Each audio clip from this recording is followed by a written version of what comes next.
Pernah nggak kamu ngalamin ketika pulang kerja itu ngerasa capek banget? Ketika ditanya, kamu kerja apa aja hari ini? Kamu malah bingung ngejawabnya apa. Nah, kita hidup di negara yang bangga banget ketika terlihat sibuk. Datang pagi, pulang malam, bahkan meeting panjang luar biasa, chat kerja itu nggak pernah berhenti, lembur dianggap loyal. Tapi pertanyaannya satu aja sih, apakah semuanya itu benar-benar disebut sebagai cara kerja yang efektif?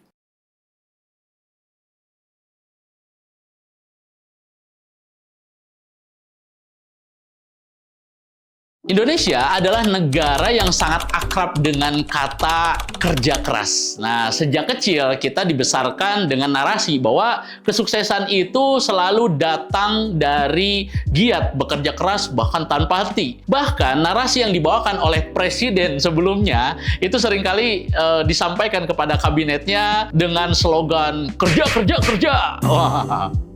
Sebenarnya, habit kerja ini adalah sesuatu yang baik. Namun, kata kerja saat ini banyak disalahpahami, terutama untuk kultur di Indonesia saat ini. Misalkan contohnya di kantor, di pemerintahan, bahkan di dunia kreatif. Indikator orang paling kerja. Nah, ini seringkali bukan diorientasikan pada hasil, tetapi hanya apa yang terlihat pada aktivitasnya saja. Ruang rapat penuh, notifikasi chat kerja itu nggak pernah berhenti, kalender padat, bahkan jadwal rapat itu berlapis-lapis. Dan semua itu diterima sebagai sesuatu yang normal loh. Padahal jika kita lihat lebih dekat, banyak sistem kerja di Indonesia ini berjalan lambat, berbelit-belit, dan cenderung boros energi. Ya nggak?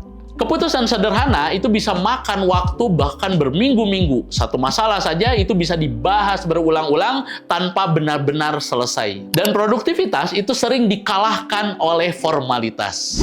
Nah, fenomena ini jelas bukan karena orang Indonesia itu dikatakan malas. Justru sebaliknya, banyak yang bekerja bahkan terlalu keras, tapi dengan cara yang salah.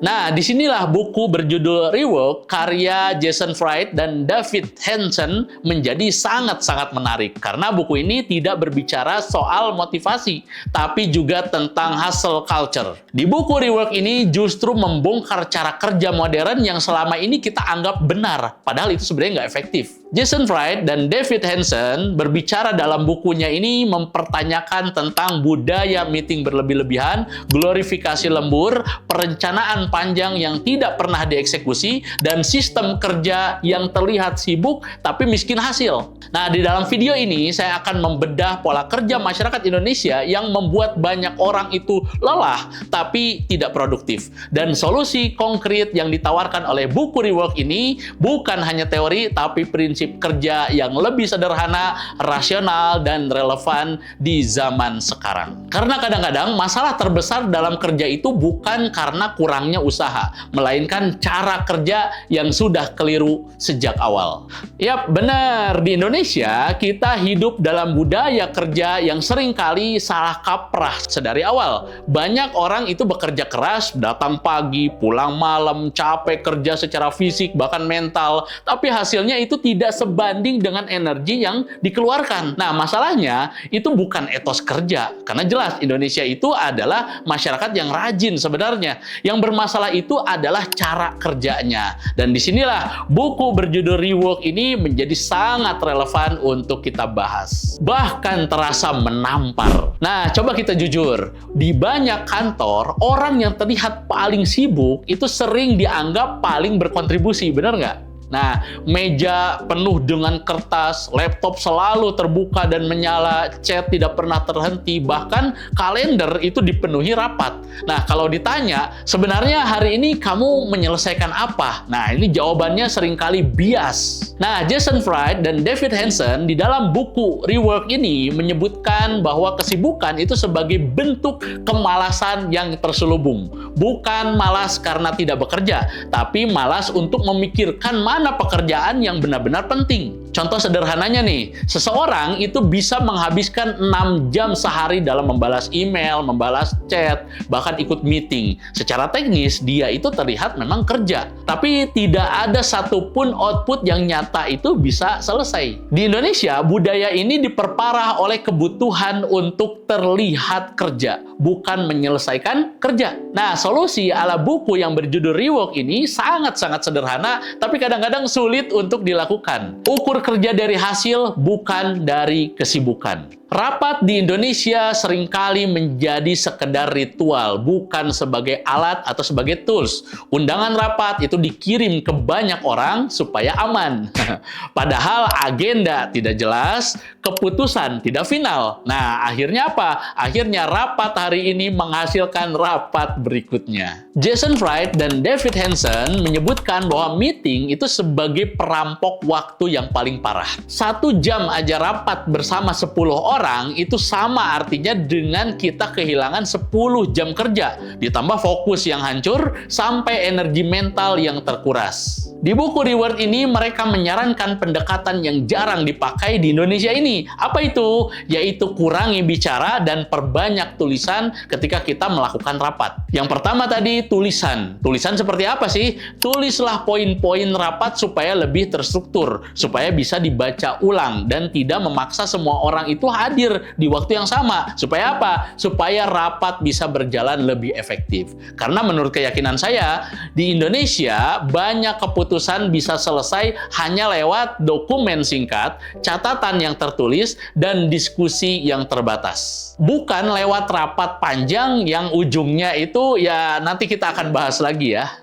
Di banyak kerja di Indonesia ini, lembur itu sudah menjadi seperti ritual, bukan lagi kondisi darurat, tapi menjadi rutinitas yang dianggap normal. Orang yang pulang malam itu bahkan dipuji. Orang yang pulang tepat waktu itu seringkali malah dicurigai, seolah-olah jam kerja adalah ukuran dedikasi. Padahal kalau kita jujur, sebagian besar lembur itu bukan karena pekerjaannya berat, tapi karena cara kerjanya itu berantakan. Satu kalimat yang saya suka dari buku ini, mereka menyebutkan bahwa lembur itu bukan solusi, tapi gejala. Di dalam buku Rework ini menyebutkan bahwa lembur itu sebagai alarm kegagalan manajemen. Kalau sebuah tim itu lembur setiap hari, capek kronis gara-gara target yang terus dikejar, jelas itu bukan tim yang heroik. Itu tim yang disuruh menutupi lubang sistem. Contoh yang sangat umum misalnya, pekerjaan yang seharusnya itu selesai jam 4 sore, molor sampai jam 9 malam, itu gara-gara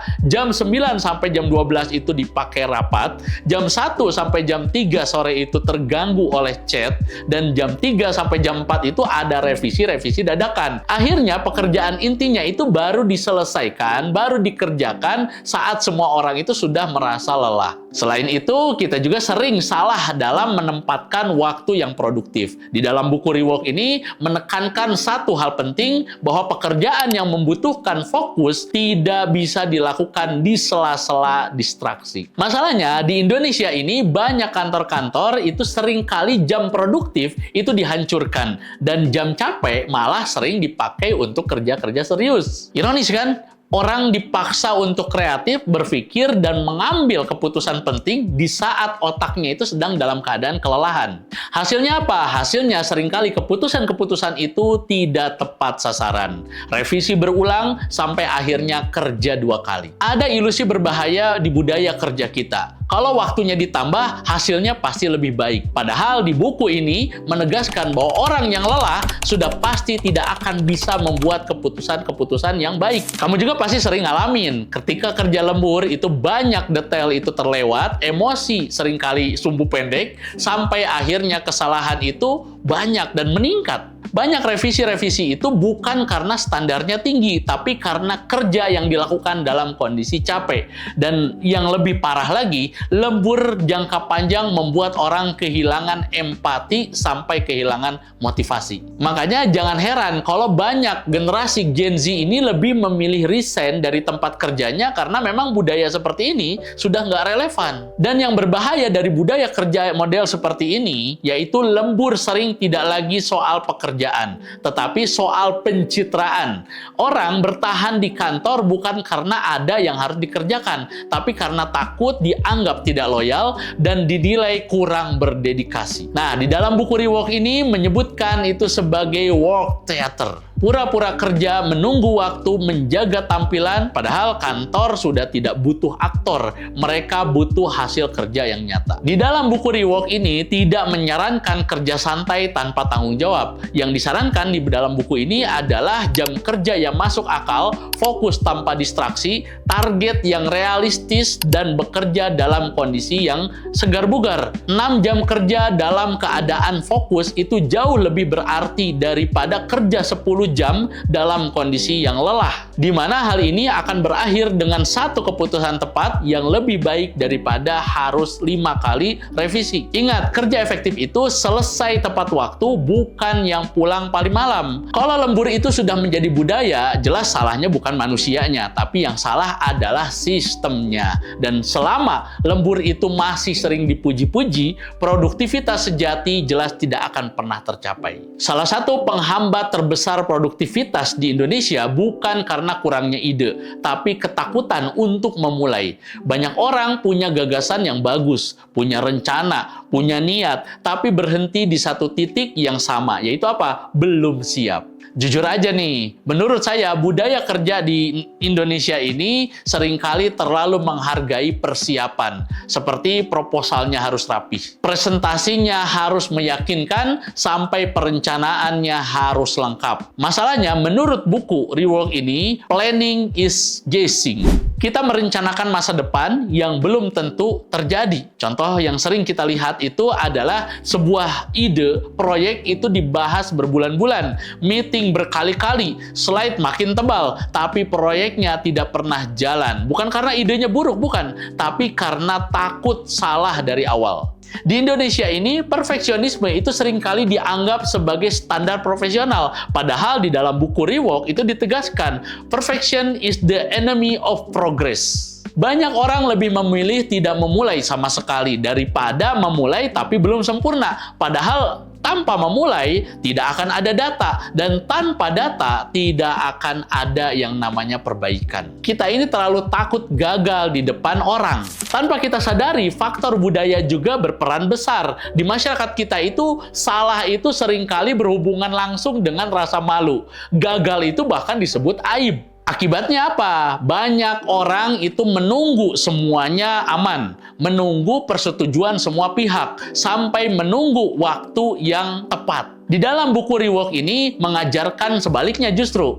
Mulai dari yang kecil, gagal cepat, perbaiki dengan cepat. Kesalahan kecil di awal itu jauh lebih murah daripada kegagalan yang besar karena terlalu lama menunda. Selain itu, over planning juga justru paling sering menghabiskan energi, bukan menghematnya. Banyak tim kelelahan itu bahkan sebelum proyek dimulai. Kenapa itu bisa terjadi? Karena energi habis di diskusi, di simulasi, dan antisipasi yang berlebih-lebihan. Padahal realitas kerja itu masalah yang nyata sering baru muncul setelah eksekusi itu dimulai. Nah, di dalam buku Rework menyarankan kita untuk memulai aja dulu. Bangun versi paling sederhana, lihat respon yang nyata, dan perbaiki berdasarkan kenyataan, bukan berdasarkan asumsi. Karena solusi itu mulai dengan versi kecil yang nyata. Prinsip kunci di dalam buku yang berjudul Rework ini adalah start making something. Bukan menunggu modal besar, tim yang lengkap, sistem yang sempurna, tapi dimulai dengan percobaan-percobaan yang kecil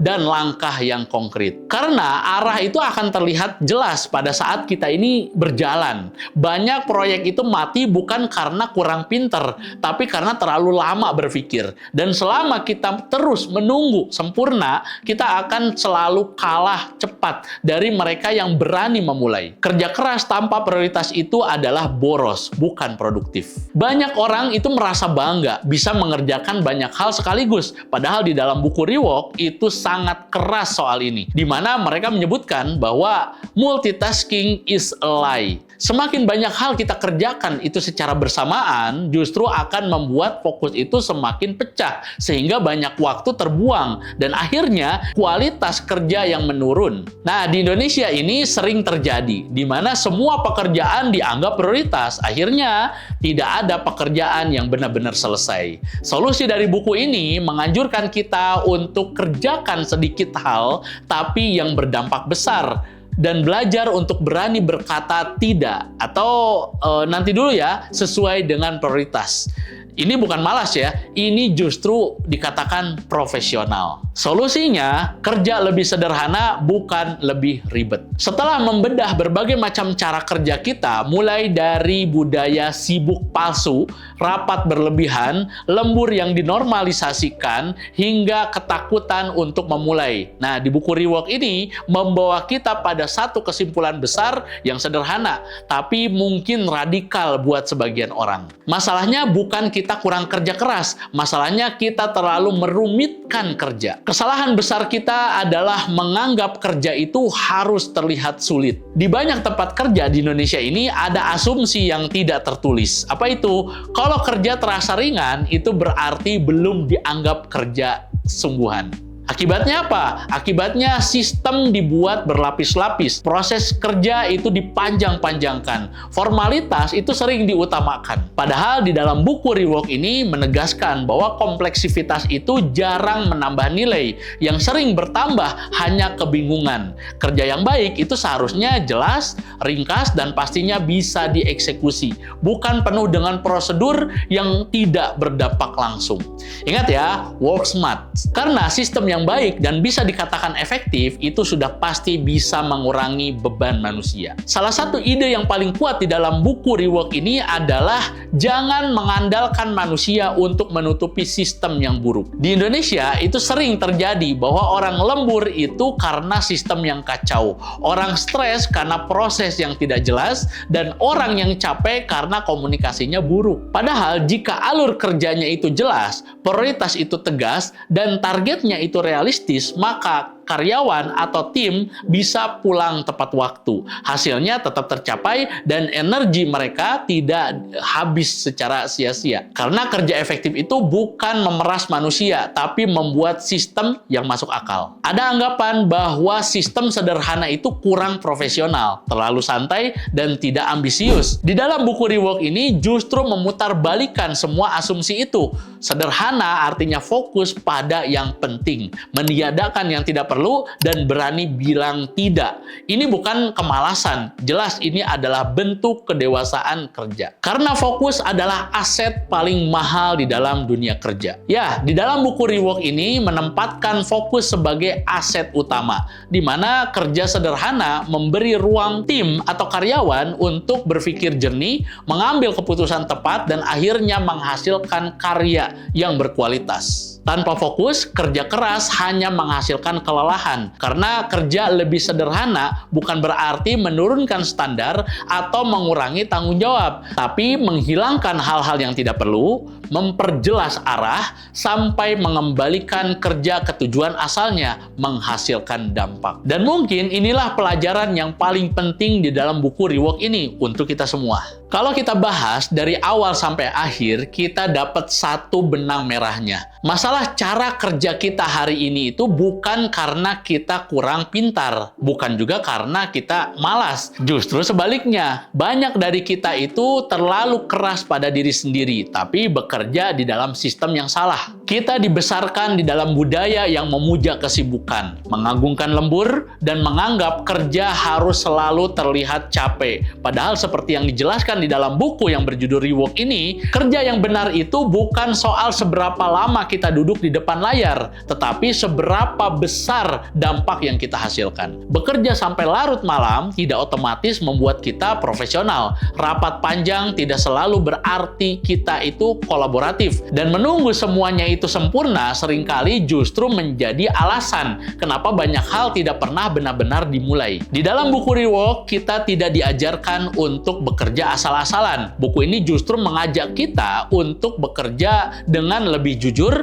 lebih fokus, dan lebih manusiawi. Menghilangkan yang tidak perlu, menyederhanakan yang rumit, dan berani mempertanyakan kebiasaan kerja yang selama ini dianggap normal. Dan mungkin pesan terpenting dari buku ini adalah kerja seharusnya mendukung hidup kita, bukan mengambil alih seluruh hidup kita. Dan kalau kamu sering sibuk tapi sulit untuk menunjukkan hasil yang nyata, buku Rework ini adalah bacaan yang sangat layak untuk kamu miliki dan kamu renungkan secara pelan-pelan. Nah, link pembelian buku berjudul Rework ini sudah saya cantumkan ya di dalam deskripsi video. Ingat, bukan cuma untuk dibaca, tapi untuk benar-benar dipraktekkan. Nah, kalau kamu merasa pembahasan tadi itu sangat relevan dengan kehidupan kamu, jangan lupa ya, like, share video ini, dan jangan lupa subscribe channel Bumi Tauhid Official. Karena kedepannya kita akan terus-menerus untuk membahas buku-buku menarik yang bisa membuat kita itu tumbuh setiap harinya menjadi pribadi yang lebih baik. Akhir kata, saya Rezaldi Harisman, undur diri dan sampai ketemu di video berikutnya.